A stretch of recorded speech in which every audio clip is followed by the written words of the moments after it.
life, the whole, the world.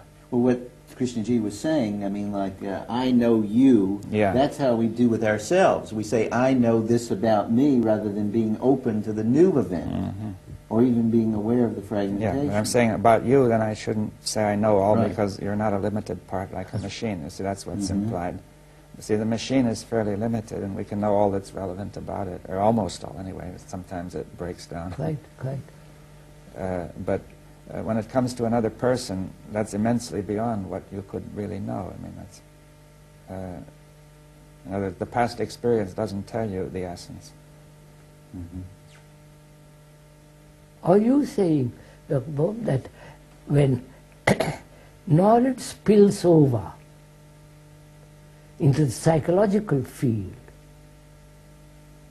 Well, also in another field, which I'd call the whole in general. You see, sometimes it spills over into the philosophical field when man tries to make a metaphysical view of the whole universe. Oh, I mean, that's of course.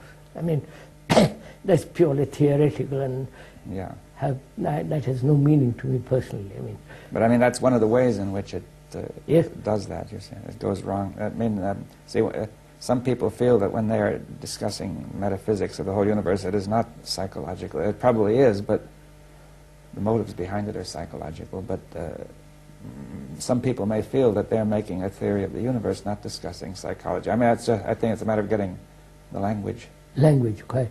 Well, I mean, you see this with what you're saying, or what he's saying, can be extended to the way people are. They have a metaphysics about other people. I know all other people are not to be trusted.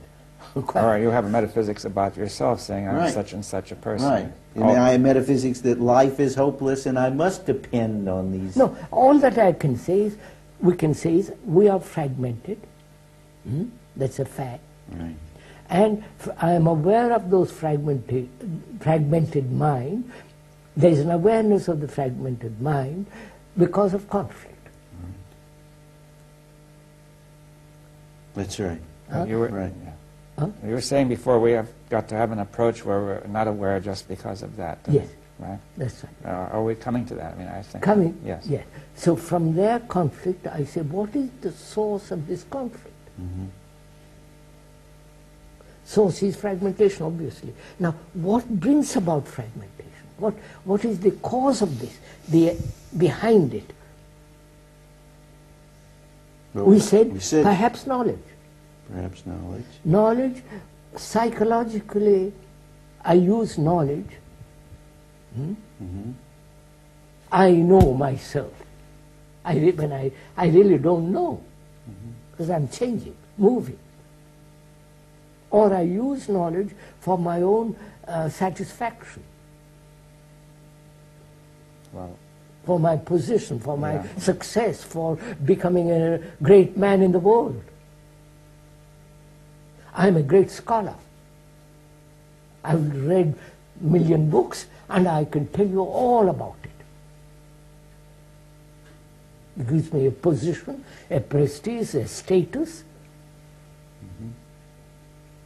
So is that it?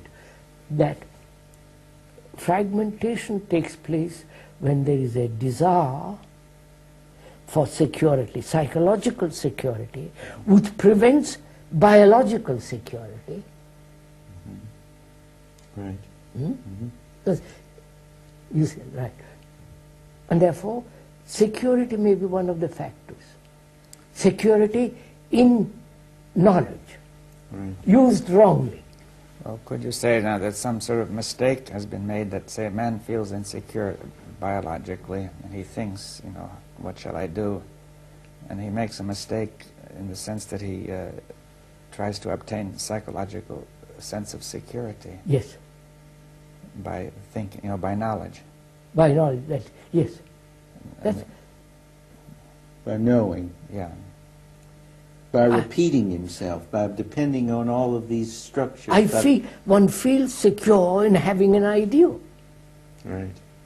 Huh? That's so true. But you see, but somewhere, I always ask why a person makes this mistake. You see, in other words, if thought had been, or if the mind had been absolutely clear, let's say, it would never have done that.